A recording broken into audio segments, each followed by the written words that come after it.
Welcome, lady people and fine gentlemen, again to a tiny little visual post here from my graphical studio and clothing showroom for Rockers Delight. Here we are on the 4th floor in Canlot in the centre of London, and again I'm plucking from my tattered 10x8 colour transparency archive from 1987 to 92, around those years anyway. So I was trawling through the other day and yeah, I sort of plucked out another one. This is an LP that went to #1, I think back in 87, and it's for the very talented man back in the day, Tim Simon, of the incredible WunderBox. This is the street poster format, as you can see, Into the Dragon, the LP. It's out now, look at that, on CD, LP, CD and cassette. Look at that, back in the, I couldn't believe it, people actually bought cassettes of LPs back in the day. And it's quite an interesting piece of artwork, because when I was sent there by the founder, along with Adele, Martin Heath of Rhythm King Records, again I've mentioned many times before, 200 metres from where I am, the building's long gone now. He sent me there, he phoned me up and he said, look, you pop down to Kensal Road, where I am now, and there's a bunch of recording studios in these old Victorian buildings, which are opposite. We'll show you in the edit. It's on, I can see almost the room where I met Tim from the balcony where I am now. And he said, just go down here, do we talk like that? He said, yes. I've got this young prodigy, 17, 18, Tim Simley. He's done an amazing scratching, whatever, and he's got a single coming out, Beat This, which went straight to #1. Incredible. Looking back at the day, it's quite incredible. So he's got an LP coming out, a single called Megaplast coming out, again, which did very well. Say a Little Prayer went to #1 at Christmas. Again, heavy stuff, you know, back for a young lad like that. And on top of that, he said, oh, I've got an LP coming out called Into the Dragon. So I went down to see Tim, and he said, yeah. He said, you know, I'm really into this new style that's coming out from Japan called manga comics. And I went, what the hell's that? Remember, no internet. You can't just press a button on your phone and find out, what's manga? So he said, what am I going to do? He said, look, I'll take you down to London's premier comic shop, for all things which are futuristic and, you know, models and stuff. And again, this was quite a closed community now. You can bloody buy action figures everywhere. But it was called, off the Tottenham Court Road, called Forbidden Planet. Took me down there and we bought it. He said, oh, have you got the new manga comics out? And that was 87. So we got a couple of there, and he came back. I absorbed that style.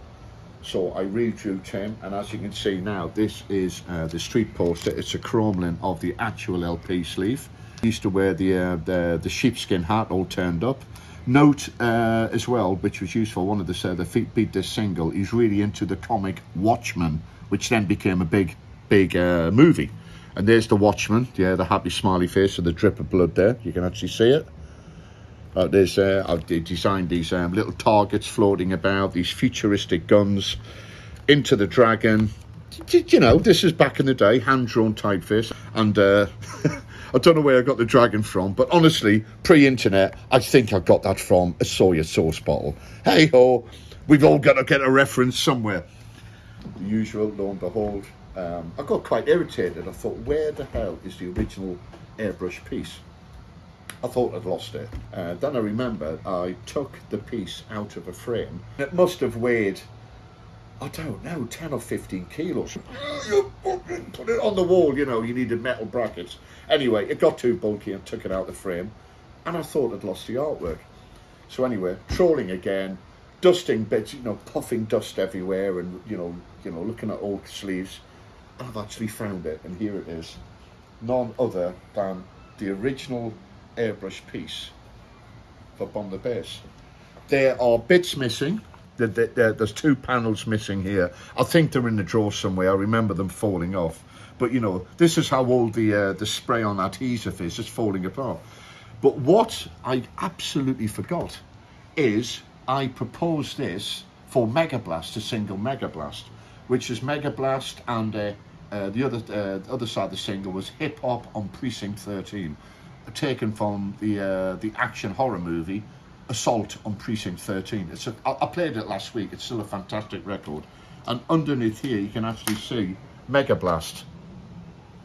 You can see Megablast, BL, and you can see a bit here as well. This is live archaeological, and there it is, Blast. and I didn't realise I actually had to re-airbrush the laser so it actually cut through the lettering, and actually that's starting to peel off now. And there's the other bit as well, Mega Blast. Now also, if you can look very carefully here, well, I'll just show you here, if you zoom in there, these aren't painted. It'd be, well, if I was doing this, if I would have the ability to paint that accurately, I'd be doing pinstriping on hot rod cars. That is my own homemade letter set. Now, back in the day, you can see here, they're actually dotted everywhere. See the targets here, the targets here. These are all rubbed down. Back in the day, you used to get like a smoky plastic sheet, and you could actually rub down little letters.